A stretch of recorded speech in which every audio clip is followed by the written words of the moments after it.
Introduction. When faced with work overload, it can be helpful to imagine being promoted to a higher position in your organization. However, the reality of this new position can be overwhelming, with more goals to meet, deadlines to meet, and people to manage. This is why employees often suffer breakdowns after being promoted. To adjust to a new position and be productive despite the overload, it's essential to learn how to be productive by understanding how your brain works and maximizing your work time. Mental activities are more energy draining than physical activities, so it's important to give your brain the right amount of glucose to maintain energy levels. Regular glucose intake, such as having a cup of coffee, can help those engaged in mentally demanding activities. However, glucose alone is not sufficient to keep your brain productive throughout the workday. Starting and going about your day in the right way is also important. Learning how your routine can keep you from achieving more than you naturally could and practicing mindfulness and other activities can help you function better at work. These are some of the things you'll learn from this summary. To be productive despite work overload, it's important to understand how your brain works and maximize your work time. Mental activities are more energy draining than physical activities, so it's essential to give your brain the right amount of glucose and start and go about your day in the right way. Learning how your routine can keep you from achieving more and practicing mindfulness can also help you function better at work. By implementing these strategies, you can improve your productivity and better manage work overload. Chapter 1. Changing your daily routine can have a significant impact on your life, particularly if you're struggling to meet deadlines or produce the quality of work expected by your boss. Often, the solution to unproductiveness lies in our daily routines, as our brains have limited energy per day, especially the cortex responsible for mental activities. To maximize productivity, it's wise to do important work early when fatigue hasn't set in yet. Prioritizing tasks and doing difficult ones during peak hours can also help. To avoid forgetting fresh ideas, it's important to document them immediately rather than relying on recall later, which can be unreliable. Pondering on the idea for a few minutes can also help. Changing how you approach your workload can also improve productivity. Overthinking about the workload can lead to mental exhaustion before even starting the work. Setting priorities by creating a list of activities to do in the day and arranging them in order of complexity and significance can be beneficial. Visualization can help categorize and prioritize tasks, allowing your brain to relax and boost energy to go about your duties. Changing your routine for the better can have a significant impact on productivity and improve the quality of work. To maximize productivity, it's important to do important work early, prioritize tasks, document fresh ideas immediately, and visualize tasks for better categorization and prioritization. By implementing these strategies, you can improve your productivity and achieve your goals more efficiently. Chapter 2. Distractions can hinder productivity and make it challenging to focus on important tasks. Distractions can be classified into two types: external and internal. External distractions come from the environment, such as social media, phone calls, and chit-chats with colleagues.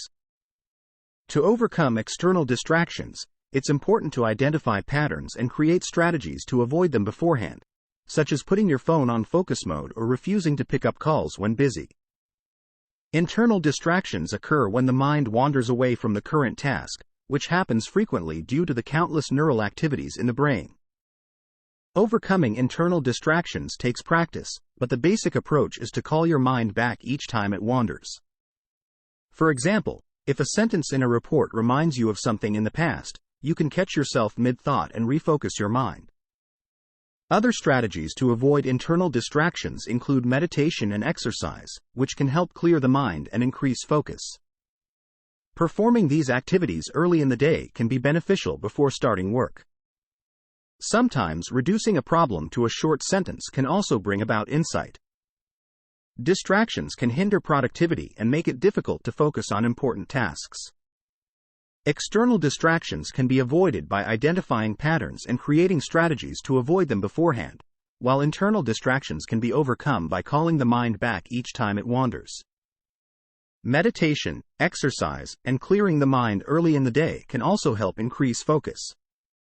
By implementing these strategies, distractions can be minimized, and productivity can be improved. Chapter 3. Mindfulness is an important trait that everyone should learn, as it enables you to understand yourself better and be in the moment. Having knowledge of how the brain works is not enough if you don't practice self-awareness, which involves mentally stepping out of yourself and observing yourself as you would another person. This practice is powerful because it allows you to identify patterns that may be hindering your success in the workplace and take control of your life instead of living on autopilot. Making self-awareness a habit can help you identify the past experiences that influence your decisions at the moment. For instance, John is a successful independent contractor who builds and maintains websites for businesses. However, after almost being abducted on a job, he developed a fear of meeting clients at their home offices. This fear almost cost him an important contract, as some clients may assume he's not ready to work if he cannot meet them at their homes. Our daily decisions are largely influenced by past experiences, which is an evolutionary trait adopted by the brain to avoid falling into the same dangers as our ancestors. While this trait is useful, it may not always serve us, and the only way to know if it's good for the moment is to practice mindfulness. Practicing mindfulness can help you understand yourself better, identify patterns that hinder success, and take control of your life. Past experiences can influence daily decisions, but practicing mindfulness can help determine if this influence is beneficial or not. By being present in the moment and practicing self-awareness, you can overcome past experiences that hold you back and make better decisions for your present and future. Chapter 4. Social interaction is crucial for the effective functioning of the brain. The brain has evolved to categorize people as either friends or foes to keep our ancestors safe from predators and dangerous people. Every stranger is initially perceived as a foe until proven otherwise, regardless of their appearance. This can be experienced in situations where you are in a room full of strangers. However, the good news is that forming connections with people can change the false signals the brain receives about strangers into positive ones. For example, if a friend takes you around a room full of strangers and introduces you to several groups of people, you will quickly lose the feeling of threat and start enjoying the event. This trait can be utilized by leaders to build a solid emotional connection among team members. The first goal of a team leader should not be to meet deadlines but to ensure that team members feel emotionally safe around each other. If a team member perceives another member or the leader as a foe instead of a friend, the team will not be as productive as it should be. Team productivity is achieved when everyone is comfortable being themselves, and small groups who know, like, and trust each other are always super effective. The brain categorizes people as friends or foes to keep us safe from danger. However, forming connections with people can change the false signals the brain receives about strangers into positive ones. Leaders should take advantage of this trait by building a solid emotional connection among team members to ensure that everyone feels emotionally safe around each other. Team productivity is achieved when team members are comfortable being themselves, and small groups who know, like, and trust each other are always super effective.